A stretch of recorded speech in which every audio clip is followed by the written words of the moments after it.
नमस्कार मित्रांनो, आजच्या व्हिडिओमध्ये आपण खूप महत्त्वाच्या अशा 3 अपडेट पाहणार आहोत।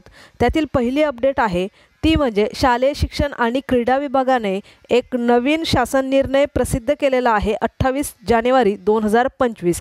या शासन निर्णयामध्ये खूप महत्त्वाचे असे पॉइंट नमूद करण्यात आलेले आहे।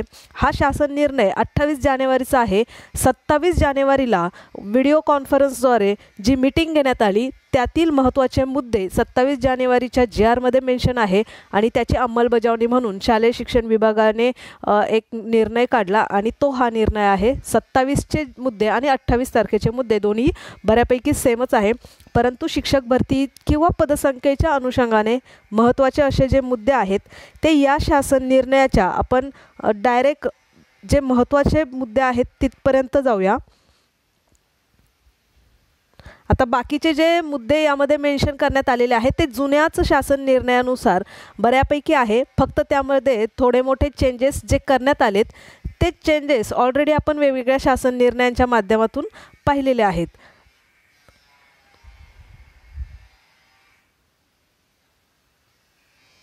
त्यातील प्रवर्ग आणि गट दिलेले आहेत।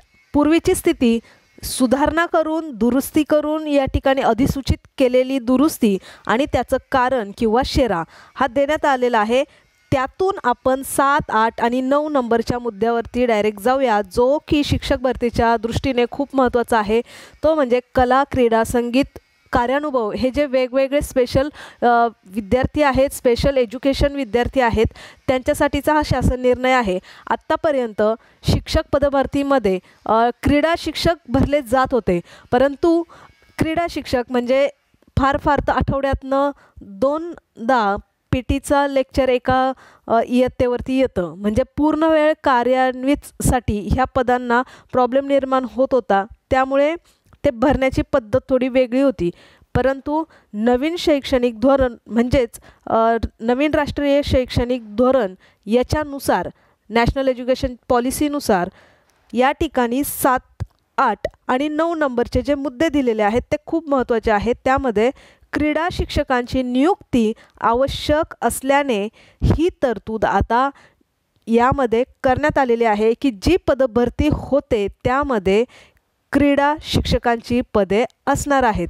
आतापर्यंत पण ती होती, परंतु इथे एक दुसरा मुद्दा मेन्शन करण्यात आलेला आहे, ते म्हणजे 50% वर्क फिजिकल एज्युकेशन। ते जे तुम्ही फिजिकल एज्युकेशन घेतलेलं आहे 50% वर्क असणार आणि जो तुमचा स्पेशल विषय असणार आहे त्यासाठी तुमचं 50% वर्क असणार आहे।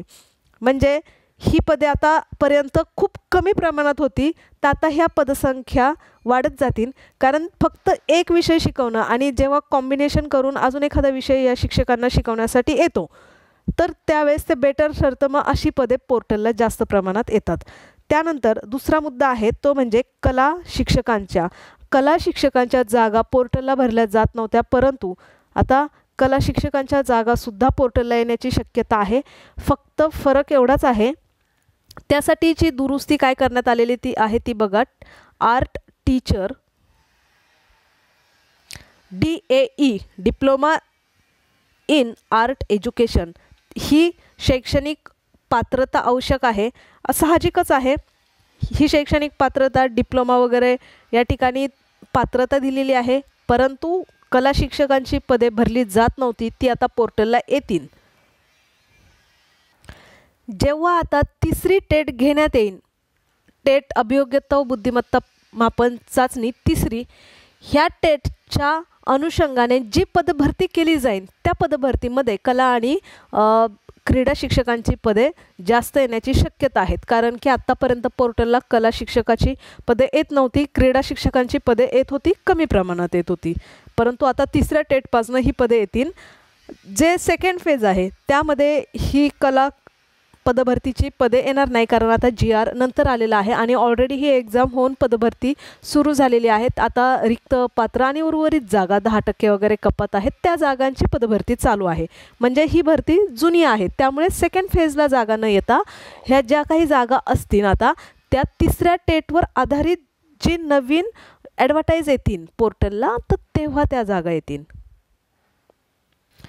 यामध्ये कला क्रीडा शिक्षकांच्या जी-आरच्या नंतर आपण दुसरा एक महत्त्वाचा GR पाहूया, तो म्हणजे 27 जानेवारी 2025ला एक प्रसिद्ध करण्यात आलेला इतिवृत्त आहे, जो त्यांची व्हिडिओ कॉन्फरन्स झाली होती 25 तारखेला. त्याचा इतिवृत्त 27 तारखेच्या याच्यात आला आणि ह्या GR नंतर तो बगातचा GR जो दाखवला तो प्रसिद्ध करण्यात आला होता.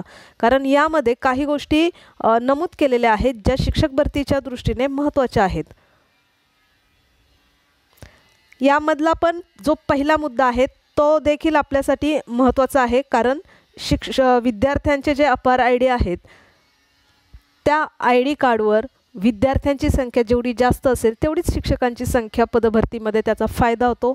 त्यामुळे जेवढी या विद्यार्थ्यांची संख्या जास्त तेवढा शिक्षक भरतीवरती सकारात्मक परिणाम होणार. आता ह्या विद्यार्थ्यांची 100% विद्यार्थ्यांचे अपार ID बनवणं, नोंदवणं, ती प्रोसिजर करणं ह्या सगळ्या गोष्टी करायच्या आहेत आणि त्यासाठी कालावधी दिलेला आहे 28 फेब्रुवारी. त्यानंतर आपण दुसरा मुद्दा भरतीच्या संदर्भाने तितका महत्त्वाचा नाही, त्यामुळे आपण जिथे शिक्षक भरतीचा महत्त्वाचा मुद्दा असेल त्या ठिकाणी आपण डायरेक्ट घेऊन जाऊया आपला स्क्रीन. आता 7 नंबरचा एक मुद्दा आहे या ठिकाणी. यामध्ये एक शिक्षकी शाळा गट शिक्षणाधिकारी यांच्याकडून तालुकानिहाय 0 ते 5 किंवा 0 ते 10 पटसंख्या असलेल्या शाळेंची माहिती तसेच 2 शिक्षकांपर्यंत मान्यता असताना एक शिक्षक कार्यरत राहणार नाही याबाबत देखील उपाययोजना करावी. म्हणजे ज्या ठिकाणी एक शिक्षकाची गरज आहे त्या ठिकाणी 2 शिक्षक कार्य करू शकत नाही, ते अतिरिक्त ठरतात. परंतु 2 शिक्षकांची मान्यता असेल तर अशा ठिकाणी जर एक शिक्षक काम करत असेल तर त्यांना त्यांची एक जागा पोर्टलवरती येण्यास मदत होईल आणि ती जी नोंदणी आहे, मोजणी आहे ती करायची आहे आणि त्याचा अहवाल 31 जानेवारीपर्यंत शिक्षणाधिकारी प्राथमिक जिल्हा परिषद यांना सादर करायचा आहे. त्यानंतर जो पुढचा मुद्दा आहे तो 12 नंबरचा, तो म्हणजे संच मान्यता. संच मान्यतेचे कॅम्प बऱ्याच ठिकाणी आयोजित केले होते आणि त्यावर जे स्वाक्षऱ्या आहेत त्या गरजेच्या आहेत. 2023-24 आणि 24-25 ही संच मान्यता गृहीत धरून बिंदू नामावली मोजली जाते आणि म्हणून संच मान्यतेचं काम पूर्ण करण्यासाठी 31 जानेवारी ही डेडलाईन दिलेली आहे. शिक्षणाधिकारी यांच्याकडे ती द्यायची आहे. त्यानंतर अतिरिक्त शिक्षकांचे समायोजन खूप महत्त्वाचा मुद्दा आहे. कुठल्याही शिक्षकांचं समायोजन होत नाही तोपर्यंत उर्वरित बिंदू समजत नाही, म्हणजेच रिक्त जागा कुठल्या कॅटेगरीसाठी अवेलेबल आहे ते समजत नाही. त्यामुळे जे अतिरिक्त शिक्षक आहे त्यांचं समायोजन जी संच मान्यता 2023-24 नुसार आहे त्यांचं समायोजन 31 जानेवारीपर्यंत करायचं आहे.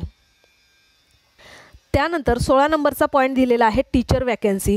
म्हणजेच पवित्र पोर्टलला ज्या रिक्त पदांचा अहवाल फिल केला जातो त्यासाठी 27/2/2024 नुसारचा GR आहे, शासन निर्णय आहे. त्या शासन निर्णयानुसार रिक्त पदांचा अहवाल नोंदवायचा आहे. कधीपर्यंत तर 28 जानेवारी 2025 पर्यंतची मर्यादा या ठिकाणी दिलेली आहे. तोपर्यंत त्यांनी आपला अहवाल म्हणजे रिक्त जागा पवित्र पोर्टलला अपलोड करायच्या आहेत. यानंतर खाली बाकीच्या गोष्टी दिलेल्या आहेत, मग 25% आरक्षण वगैरे, RTEचा ॲक्ट. परंतु शिक्षक भरतीच्या संदर्भाने ते मुद्दे इतके महत्त्वाचे नाहीत. आपल्यासाठी बिंदू नामावली महत्त्वाची आहे. कला क्रीडा शिक्षक होते त्यांची नव्याने पदे यामध्ये येणार आहेत. काही क्रीडा शिक्षकांची पदे येत होती परंतु आता ती जास्त प्रमाणात येतील. कला शिक्षकांची पदे जास्त प्रमाणात येतील. म्हणजे आता पोर्टलला त्या जागा जर भरल्या जाणार आहेत तर त्यानुसार पदे येतील. त्यामुळे ती शिक्षक भरतीच्या संदर्भाने महत्त्वाचे आहेत. त्यानंतर आपली तिसरी महत्त्वाची अपडेट ती म्हणजे NMMC नवी मुंबई महानगरपालिकेने 24 जानेवारी 2025 रोजी त्यांचं एक प्रसिद्धीपत्रक त्यांच्याच ऑफिशियल वेबसाईटला प्रसिद्ध केलं. त्यामध्ये टेट 2022 नुसार जी पदे भरण्यात आली होती त्यामधून जी 10% रिक्त पदे ठेवण्यात आली होती त्या रिक्त पदांचा अहवाल या ठिकाणी सादर केलेला आहे. तर NMMC यांनी या ठिकाणी लिहिलेलं आहे की माहितीचा अधिकार 2005 च्या नुसार म्हणजे ह्या विषयाच्या नुसार त्याला अनुसरून जी 31/12/2024 रोजी ऑनलाईन प्राप्त झालेली माहितीचा अधिकार आहे या सर्व अधिकाराच्या अंतर्गत किंवा त्या मुद्द्यांना अधीन राहून 2022 पवित्र पोर्टलनुसार पहिल्या टप्प्यातील रिक्त अपात्र गैरहजर तसेच कपात केलेल्या 10% जागांची माहिती मिळण्याबाबत. आता ही जी माहिती आहे ती त्यांनी इथे पुढे दिलेली आहे की माध्यम मराठी, हिंदी, इंग्लिश 3 माध्यम आहेत. 2022नुसार पहिल्या टप्प्यामध्ये गैरहजर व रुजू न झालेले उमेदवार मराठीचे 4, हिंदीचे 3 आणि उर्दू माध्यमाचा एकही नाही असं या ठिकाणी दिलेलं आहे. आणि 10% रिक्त ज्या जागा आहेत त्या मराठी माध्यमाच्या 8, हिंदी माध्यमाच्या 3 आणि उर्दू माध्यमाच्या 1 असं त्यांनी एक थोडक्यात या ठिकाणी माहिती दिलेली आहे. अशा प्रकारे रिक्त पदांचा अहवाल नवी मुंबई महानगरपालिकेने त्यांच्या ऑफिशियल वेबसाईटला अपलोड केलेला आहे. त्याचप्रमाणे जे नवीन शैक्षणिक धोरण आहे त्याच्यानुसार येणाऱ्या रिक्त जागा, फक्त फरक हा आहे की आता टेट 2022नुसार जर ह्या रिक्त पदांच्या जागा भरल्या जातात तर या पदांमध्ये ती पदं ॲड होणार नाही, कारण हा जो शासन निर्णय आहे तो अधिवेशनामध्ये डिसेंबरच्या अधिवेशनामध्ये घेण्यात आला होता आणि त्यानंतर त्याबद्दल त्यांनी एक प्रसिद्धीपत्रक काढलं होतं. त्यामध्ये सुद्धा त्यांनी हे दिलेलं आहे की किती विद्यार्थी संख्येवर आधारित शिक्षकांची संख्या त्यामध्ये नोंदवायची आहे. यावर देखील एक सेपरेट व्हिडिओ बनवला आहे की त्यामध्ये विशिष्ट पदांचा अहवाल असं देखील सांगण्यात आलं होतं.